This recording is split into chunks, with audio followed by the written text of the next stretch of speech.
유방에 이제 이런 혹들이나 종양이나 뭐 암이나 이런 것들이 좀 생겼다. 그런 이제 연구가 있습니다. 이제 이 연구를 근거로 해서 이제 이러면 인체에도 충분히 이제 잠재적인 위험성이 있다라고 이제 주장을 하는 것인데요. 바람의 요인이 될 수도 있겠다라고 하는 그 2A 등급에 해당이 됩니다. 그렇기 때문에 아크릴 아마이드가 어느 정도 논란의 핵심이 되는 요소이기도 하죠.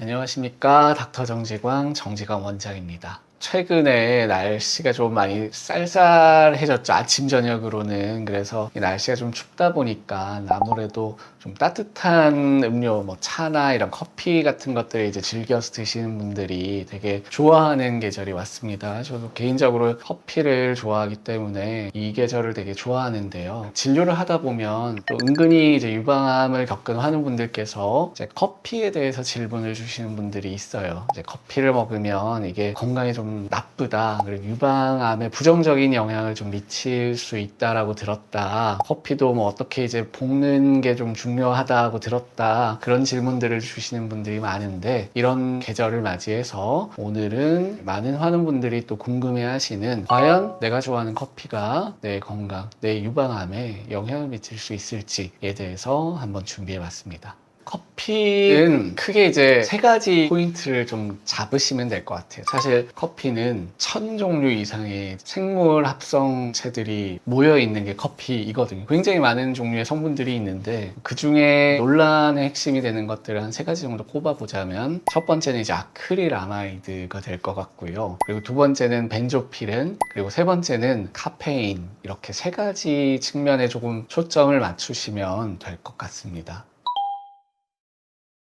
이제 아크릴 아마이드는 그냥 쉽게 생각하시면 이제 탄수화물이나 이제 이런 고기 같은 것들 있지 않습니까? 감자나 곡물들, 이런 것들을 120도 이상의 고온으로 이제 가열을 했을 때 마이야르 반응이라고 있는데, 갈색으로 약간 캐러멜라이즈처럼 색깔도 변하고 맛있게 만드는 이 조리 과정이 이제 마이야르라고 합니다. 이제 이 과정에서 아크릴 아마이드라는 물질이 나와요. 근데 이제 이 아크릴 아마이드가 국제암연구기구가 있는데, 여기서 인체에 뭔가 암이나 바람의 요인이 될 수도 있겠다라고 하는 그 2A 등급에 해당이 됩니다. 그렇기 때문에 아크릴 아마이드가 어느 정도 논란의 핵심이 되는 요소이기도 하죠. 제가 한번 영상에 다룬 적은 있는데, 쥐한테 인체가 이제 일상적으로 섭취할 수 있는 아크릴 아마이드의 한 100배 정도를 계속 이제 꾸준하게 먹여봤더니 유방에 이제 이런 혹들이나 종양이나 뭐 암이나 이런 것들이 좀 생겼다. 그런 이제 연구가 있습니다. 이제 이 연구를 근거로 해서 이제 이러면 인체에도 충분히 이제 잠재적인 위험성이 있다라고 이제 주장을 하는 것인데요. 근데 사실 이게 커피는 원두를 볶지 않습니까? 이제 로스팅을 하면서 아크릴 아마이드가 나올 수는 있습니다. 근데 알려진 바로는 이제 원두를 직접 로스팅을 했을 때 대략 한 뭐 100 마이크로그램, 130 마이크로그램 뭐 이 정도의 아크릴 아마이드가 나올 수 있다고 알려져 있고, 인스턴트 커피 같은 경우는 300대 뭐 340 마이크로그램 정도의 아크릴 아마이드가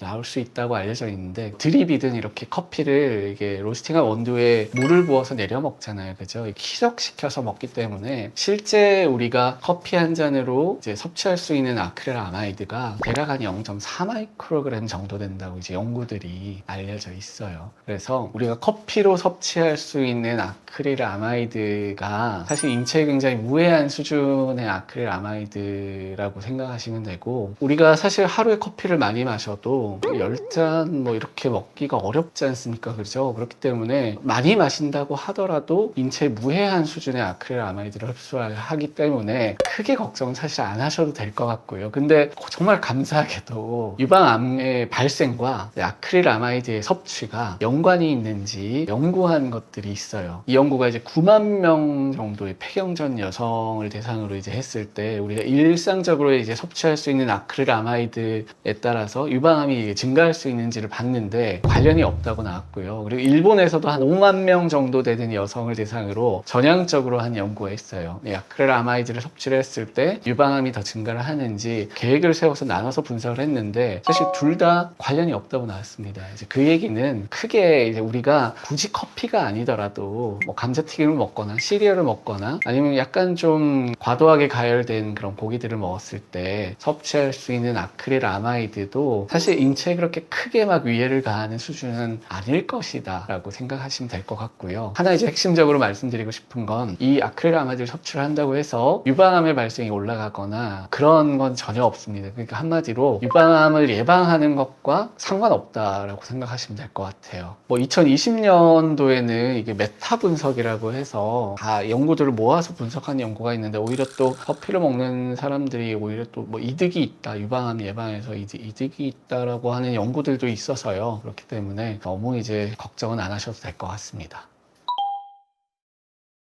벤조피렌 같은 경우는 약간 이제 탈 때 뭔가 이제 가열을 할 때 나올 수 있는 물질인데, 얘는 이제 국제암연구기구의 분류에 따르면 1등급이에요. 가장 이제 강력한 발암 물질로 알려져 있는데, 실제 이제 커피를 그럼 원두를 로스팅을 했을 때 또 얼마 정도의 벤조피렌이 검출이 되는지에 대해서 또 연구를 한 게 있는데, 사실 이제 연구 결과는 굉장히 다양한데 극미량이라고 얘기를 합니다. 거의 이제 검출이 거의 안 될 수준으로 미량이 나올 수 있기 때문에, 거기다가 또 아크릴아마이드랑 사실 또 비슷해요. 그냥 그걸 바로 이제 섭취를 하는 게 아니라 그 상태에서 물에 희석을 해서 섭취를 하기 때문에 크게 검출이 안 된다라고 보시는 게 오히려 더 합리적일 것 같고요. 또 이제 검출이 안 된다는 얘기는 사실 여기에 대해서 과도하게 우려를 하실 필요가 없다라고 또 동일하게 생각해 주시면 될 것 같습니다.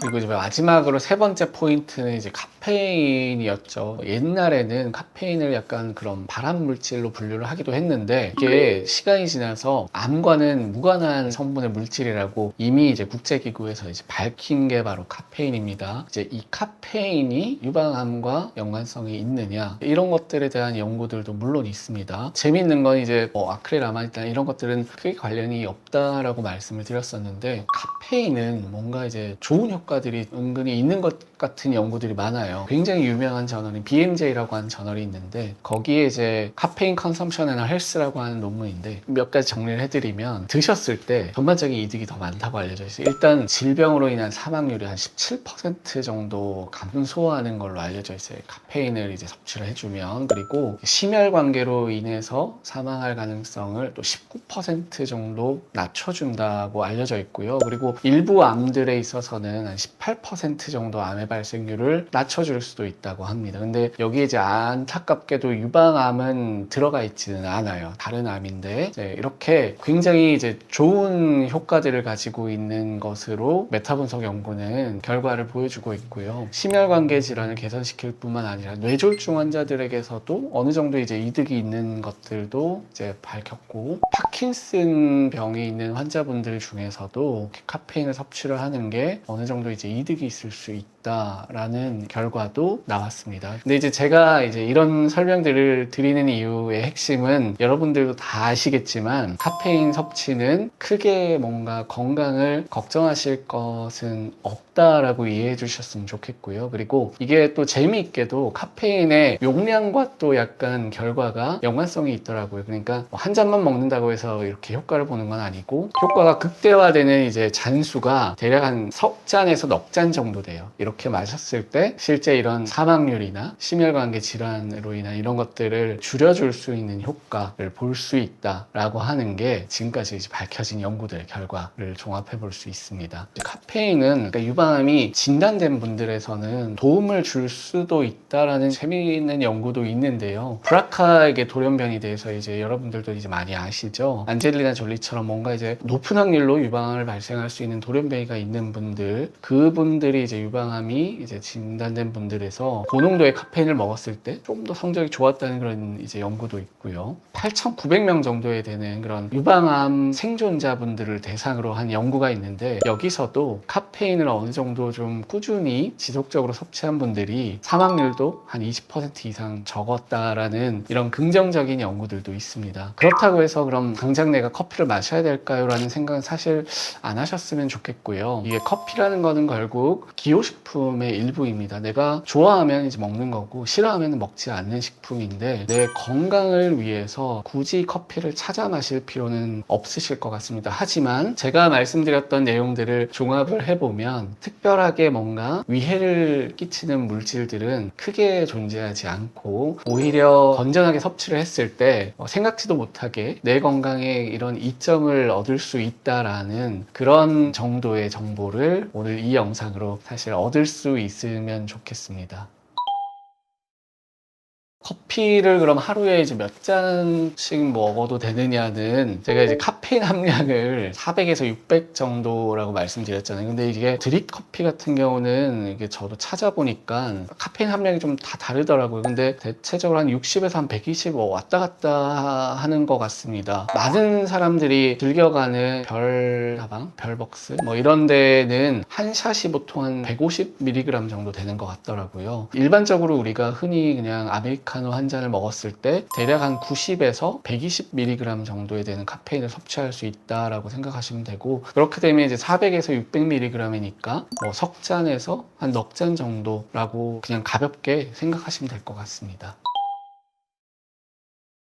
근데 이제 제가 사실 믹스커피를 좀 좋아하는데요. 맛이 있다라는 얘기는 당분이나 지방의 함량이 있다라는 얘기랑 약간 일맥상통하거든요. 그냥 뭐 원두커피는 괜찮은데 아메리카노나 뭐 이런 그냥 내려먹는 드립커피는 크게 이제 위험하지 않은데 믹스커피는 유방암의 발생을 올려줄 수도 있다라는 사실 연구가 있긴 하거든요. 이게 커피의 원두가 가지는 그런 특징이 아니라 거기에 이제 부가적으로 들어간 이제 프림이나 설탕 같은 것들 때문에 일어나는 현상이라서 뭐 좋아하시는데 드시는 거는 막을 수는 없지만 드신다면 좀 주의하시는 편이 좋을 것 같습니다.